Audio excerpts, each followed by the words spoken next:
Hi everyone, welcome back to Novel Idea. My name is Dia and today we are doing a week in review.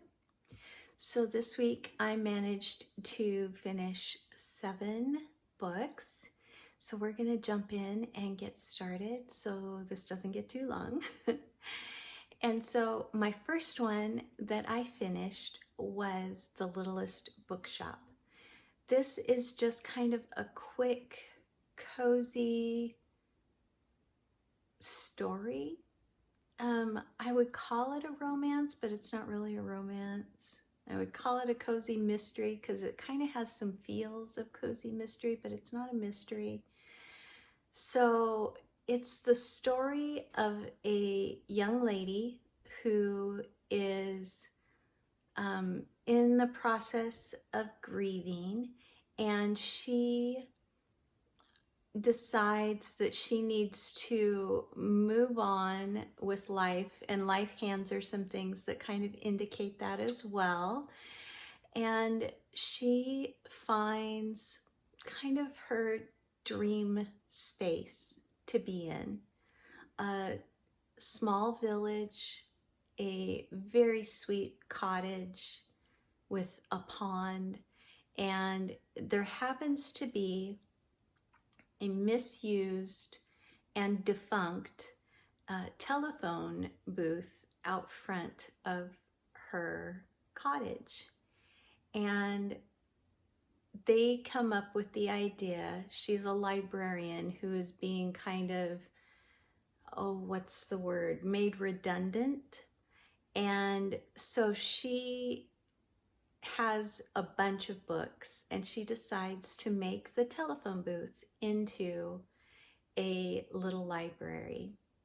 And it's then just basically her kind of getting to know the village, getting to know her landlord, or he's not exactly a landlord because she buys the cottage, but he was the previous owner and it was his grandfather's cottage. So it's just this sweet little story of them all getting to know one another and coming to rely on each other and becoming friends. And I liked it. I thought it was really sweet. Then I finished Thornhedge, and this is T Kingfisher's newest little novella. It is a reimagined Sleeping Beauty, and she's put the twist on it of some curses are better left undone. So that kind of gives you a feel for how this Sleeping Beauty is going to go. And there is a brave knight and there is a fairy. It was a good story. I don't think that it's her best. I don't think that it's her worst. I thought that it was a good, solid retelling of a fairy tale. I finished Antony and Cleopatra. I already did my Shakespeare journey tag and kind of talked about it in there. So I'll just say that I thought this was a wonderful play. I think some of the language that Shakespeare uses in this play is very rich. There's just a lot of really easy to picture and very easy to follow. The flow is really good, and it reminded me in many ways of Romeo and Juliet on a much larger scale because it's involving countries and not just feuding families. And I loved the fact that Shakespeare read Plutarch's Lives and based his play on Mark Antony and Cleopatra from Plutarch's Lives. I just loved that. So next I finished Lights of Prague, and this one is very different. I don't know what I expected, but it is a little bit of a vampire tale, a little bit of that. Prague is kind of known as the city of mazes, and you get that feel for it when you're reading Lights of Prague. And it's kind of a good versus evil, but who is evil and who is not, and kind of magical powers and all of that kind of thing, but very much a vampire story, or a type of vampire story. And I really enjoyed it. Then I finished Dandelion Wine by Ray Bradbury. It was a reread for me. I almost go into a depression after I finish Dandelion Wine on every reread, because it is just so endearing to me that I'm just sad every time it's over, every time. So needless to say, it was no different this time. I just love it. So if you don't know anything about it, it's kind of Ray Bradbury's memories of growing up, put into a short story vignette novel form. And the people in it are real people, even though they weren't necessarily called by those names and weren't necessarily in the same city even. Ray Bradbury moved around a little bit. Very wonderful moments of being with these boys as they were growing up in this wholesome, beautiful environment, back when there was not so much to fear in the world. Loved being with them. I finished a book called Days at the Morisaki Bookshop. This I had very high hopes for. I like bookshop stories. I think most of us on BookTube like bookshop stories. It was just very, very odd. I don't know how to describe this. It did nothing for me. Let's put it that way.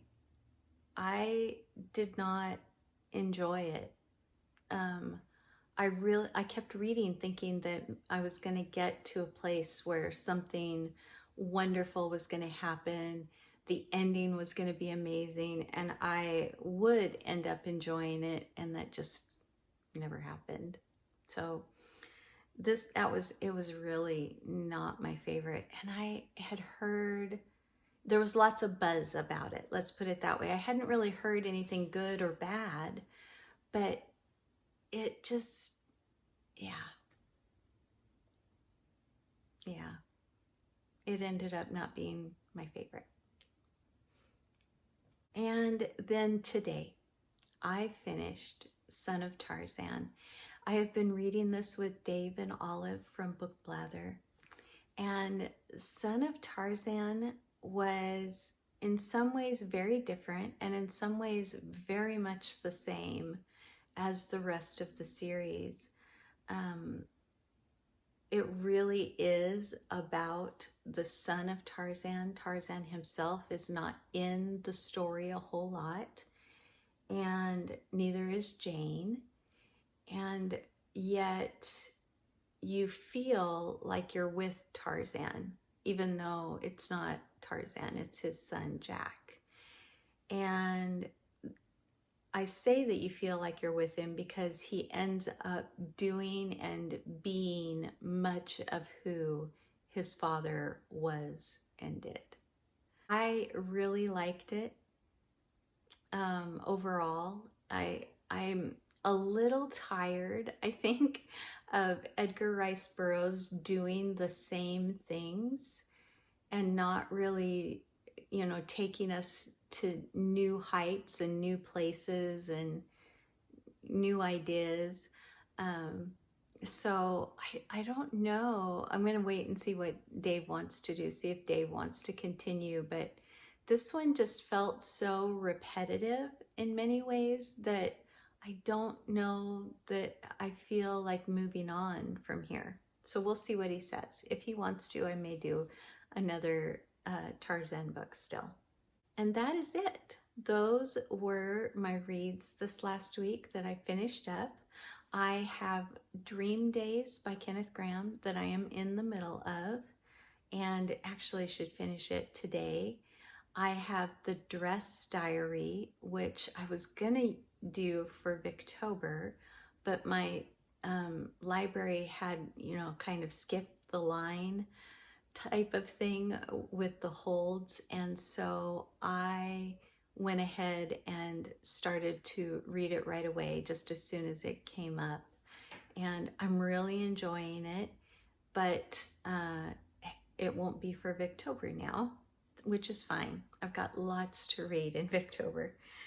And then I was also told about a book called Catherine House, and it's kind of supposed to be a dark academia. It sounded good for spooky season. So that one came available, and I just picked it up today. So that one I will probably be picking up next. And if I hear from Tiffany that she is ready to read The Toll, then we will be beginning that one. And then just whatever little short books I can find to finish out my shorty September month is what I will be reading. So there you go, you guys. That's that. I will be back very soon with the rest of my October reads, because I never just read Victorian literature during Victober. I have to read other things. I don't want to get burnt out on Victorian literature.